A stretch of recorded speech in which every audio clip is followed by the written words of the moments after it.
안녕하세요. 행복한 아침 묵상으로 인사를 드립니다. 오늘 하나님께서 우리들에게 주시는 말씀은 사무엘상 10장 17절에서 27절의 말씀입니다. 우리 함께 읽고 오겠습니다. 사무엘이 백성을 미스바로 불러 여호와 앞에 모으고 이스라엘 자손에게 이르되, 이스라엘 하나님 여호와께서 이같이 말씀하시기를, 내가 이스라엘을 애굽에서 인도하여 내고 너희를 애굽인의 손과 너희를 압제하는 모든 나라의 손에서 건져내었느니라 하셨거늘, 너희는 너희를 모든 재난과 고통 중에서 친히 구원하여 내신 너희의 하나님을 오늘 버리고 이르기를, 우리 위에 왕을 세우라 하는도다. 그런즉 이제 너희의 지파대로 1000명씩 여호와 앞에 나오라. 사무엘이 이에 이스라엘 모든 지파를 가까이 오게 하였더니 베냐민 지파가 뽑혔고, 베냐민 지파를 그들의 가족별로 가까이 오게 하였더니 마드리의 가족이 뽑혔고, 그 중에서 기스의 아들 사울이 뽑혔으나 그를 찾아도 찾지 못한지라. 그러므로 그들이 또 여호와께 묻되, 그 사람이 여기 왔나이까? 그가 짐 보따리들 사이에 숨었느니라. 그들이 달려가서 거기서 그를 데려오매 그가 백성 중에 서니 다른 사람보다 어깨 위만큼 컸더라. 사무엘이 모든 백성에게 이르되, 너희는 여호와께서 택하신 자를 보느냐? 모든 백성 중에 짝할 리가 없느니라. 하니 모든 백성이 왕의 만세를 외쳐 부르니라. 사무엘이 나라의 제도를 백성에게 말하고 책에 기록하여 여호와 앞에 두고 모든 백성을 각기 집으로 보내매, 사울도 기브아 자기 집으로 갈 때 마음이 하나님께 감동된 유력한 자들과 함께 갔느니라. 어떤 불량배는 이르되, 이 사람이 어떻게 우리를 구원하겠느냐? 하고 멸시하며 예물을 바치지 아니하였으나 그는 잠잠하였더라. 아멘. 여러분, 매 순간 하나님의 도우심을 경험하시면서 살아가고 계시지요? 매 순간 하나님의 일하심을 느끼십니까? 아멘. 매 순간 우리들이 하나님의 일하심을 느끼지 못할지라도 우리 모두는요, 하나님의 도우심을 경험하면서 살아가고 있습니다. 하루는 제가 이 감사에 대한 생각을 하다가 감사의 제목들을 고백하게 되었습니다. 우리가 숨을 쉴 수 있어서 감사, 다리가 아파도 걸어 다닐 수 있음에 감사, 눈이 나빠도 안경을 쓰고 볼 수 있음에 감사하더라고요. 인생에서 감사의 이유를 찾으니 어느 것 하나 하나님의 은혜가 없다라는 사실을 새롭게 느끼게 되었습니다. 이처럼 우리들은 감사의 이유를 발견할 때 그것이 매일은 아니더라도 살아가면서 하나님의 도우심과 하나님의 은혜를 경험하며 살아가게 되는 것 같습니다. 다만 우리들이 하나님 앞에 촉각을 곤두세워서 민감하게 반응하지 못하기 때문에 역사하고 계시는 하나님을 느끼지 못할 뿐이지, 우리가 하나님 앞에서 민감하게 반응할 수만 있다면 우리는 하나님이 도우시는 그 순간순간을 누리면서 살아가게 될 것입니다. 오늘도 여전히 우리 삶 속에서 하나님의 은혜가 충만하게 임할 줄로 믿습니다. 그럼에도 우리들은 인생을 살아가면서 하나님의 도우심을 경험하고 있음에도 불구하고 하나님께서 돕고 계신다는 사실을 잃어버릴 때가 참 많이 있습니다. 하나님께서 돕고 계신다는 그 은혜를 잊어버리고 이거 달라 저거 달라 내가 원하는 것들을 일방적으로 하나님께 이야기할 때가 얼마나 많이 있는지요. 이번에 제가 휴가 기간 동안에 잠시 일본에 다녀왔습니다. 일본엔 거리거리에마다 이 자판기들이 참 많이 있더라고요.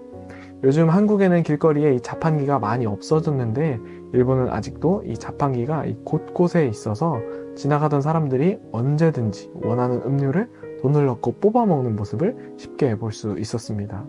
그러면서 제가 오늘 이 말씀과 더불어 제게 들었던 한 가지 생각은, 우리들이 인생을 살아가면서 하나님께서 우리의 주인 되어 주심을 우리들이 인정하지 못하고 인생의 주도권이 나에게 있어서 하나님 이거 말고 다른 것, 오늘 나에게 필요한 것을 달라 하는 자판기 기도, 자판기 신앙에 머물러 있지는 않은지, 어설픈 믿음과 욕심이 가득한 이 기도라는 동전을 통해서 하나님 앞에 내가 원하는 것들을 뽑아 먹으려고 하고 있지는 않은지 생각해 보게 되었습니다. 이 오늘 말씀에는요, 지금까지 자신들을 인도해 오신 하나님을 왕으로 인정하는 삶이 아닌 인간의 왕을 달라고 떼쓰는 이스라엘 백성들이 등장합니다. 저는 한편으로 사람의 왕을 달라는 그들의 마음도 이해가 되었습니다.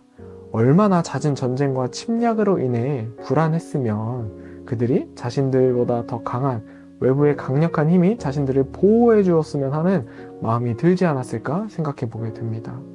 인간적으로는 그 마음이요, 이해되지 않는 것은 아닙니다. 그러나 이 당시 이스라엘 백성들은 중요한 것을 중요하게 여기지 못하는 실수를 범하게 됩니다. 이스라엘 백성들은 하나님을 향해 온전한 기도와 순전한 믿음으로 하나님 앞에 나아가는 것이 아니라 그들이 가진 불안과 불만이라는 이 동전을 이용해서 우리를 보호할 왕을 세워달라고 이야기하고 있습니다. 하나님은 그들의 그런 어리석은 기도에도요, 응답하시듯 인간의 왕을 세워주십니다. 사무엘상 8장 11절에서 17절에는 하나님이 그들의 주인이 아닌 사람을 왕으로 세웠을 때에 이스라엘 백성들이 살아가야 할 제도에 대해 설명하고 있습니다. 내용을 살펴보면요, 하나님을 왕으로 인정하여 모실 때보다 더 많은 인간적인 노력과 더 많은 어려움이 있다고 이야기합니다. 즉, 이스라엘 백성 모두가 그 인간 왕의 종이 된다는 사실을 고지하고 있음에도 불구하고 이스라엘 백성들은요, 말의 참뜻을 인지하지 못하고 자신들의 안위를 위한 왕을 달라고 아우성하는 모습을 우리들이 볼 수 있습니다. 저는 우리들이 이 때때로 무엇인가에 꽂혀 있을 때를 주의해야 한다고 생각합니다. 우리가 어떠한 특정한 목표에 꽂혀 있다는 것은 그것에 집중하고 있다는 아주 선하고 중요한 가치인 것처럼 보여지고 우리들에게 느껴지지만, 때때로 우리들은요, 우리가 생각하는 그 중요한 가치를 선택하면서 하나님을 잃어버릴 때가 너무나 많이 있다라는 사실입니다. 오늘 말씀에도요, 이렇게 이야기합니다. 18절과 19절을 우리가 함께 읽어보겠습니다. 시작. 이스라엘 자손에게 이르되 이스라엘의 하나님 여호와께서 이같이 말씀하시기를 내가 이스라엘을 애굽에서 인도하여 내고 너희를 애굽인의 손과 너희를 압제하는 모든 나라의 손에서 건져내었느니라 하셨거늘 너희는 너희를 모든 재난과 고통 중에서 친히 구원하여 내신 너희의 하나님을 오늘 버리고 이르기를 우리 위에 왕을 세우라 하는도다. 그런즉 이제 너희의 지파대로 1000명씩 여호와 앞에 나오라 하고. 사무엘이요, 하나님을 대신해서 이렇게 이야기합니다.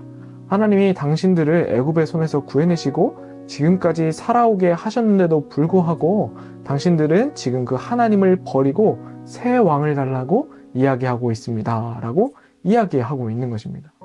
이 모습을 지켜보고 있는 사무엘은요, 얼마나 답답했을까요? 또 그 모습을 지켜보고 계시는 하나님은 얼마나 답답하셨겠습니까? 그래서 이스라엘 백성들이 그렇게 원하고 바라고 기도했던 왕은 과연 어떤 사람이었습니까? 베냐민 지파였고요, 마드리의 가족이었으며 그 중에서 기스의 아들 사울이라고 이야기합니다. 사무엘은요, 사울을 이렇게 표현합니다. 24절에 사무엘이 모든 백성에게 이르되 너희는 여호와께서 택하신 자를 보느냐, 모든 백성 중에 짝할 이가 없느니라 하니 모든 백성이 왕의 만세를 외쳐 부르니라. 사울은 그들이 보기에 왕이 될 만한 용모를 가지고 있었던 사람인 것처럼 보입니다. 모든 백성 중에 짝할 이가 없고 사울의 키가 다른 사람보다 어깨 위만큼 컸다고 설명합니다.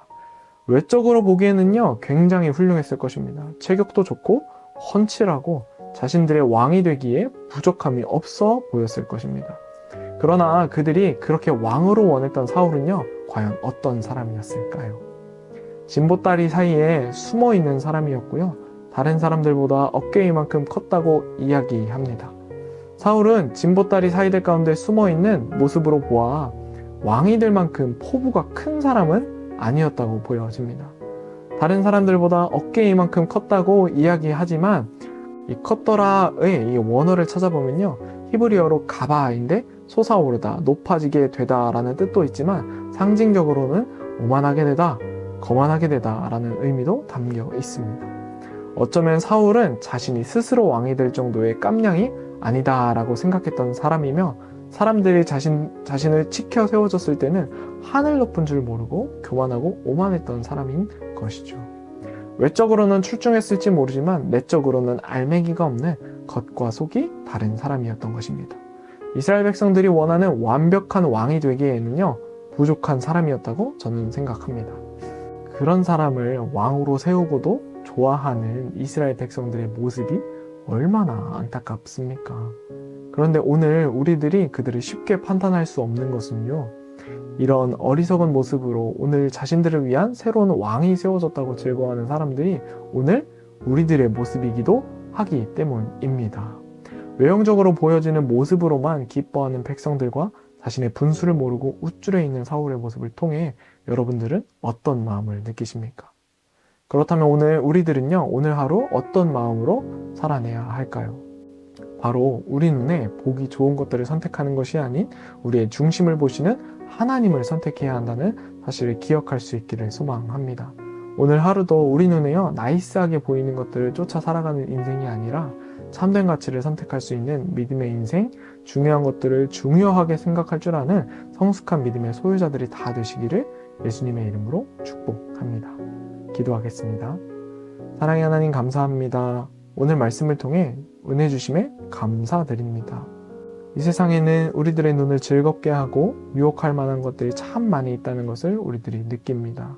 그러나 오늘 하루도 그 부수적인 것들을 즐거워하는 인생이 아니라 하나님을 바라볼 수 있는, 하나님만을 즐거워할 수 있는 건강한 성도들이 다 되게 하여 주시옵소서. 눈에 보이는 것들에 마음을 빼앗기고 우상으로 삼는 인생이 아니라 오늘 하루도 하나님을 즐거워하는 우리 모든 천안침례교회 성도들이 다 되게 하여 주시옵소서. 감사합니다, 주님. 예수님의 이름으로 기도합니다. 아멘. 지극히 높은 주님의 나 지성소로 들어갑니다. 세상의 신을 벗고서 주 보좌 앞에 엎드리리. 내 주를 향한 사랑과 그 신뢰가 사그러져 갈 때 하늘로부터 이곳에 장막이 덮이네.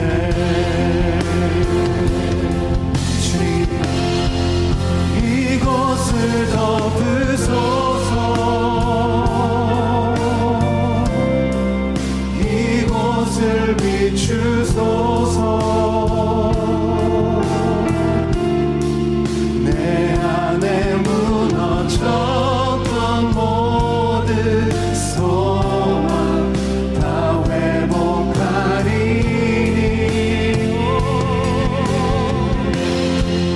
이곳을 지나소서. 이곳을 만지소서.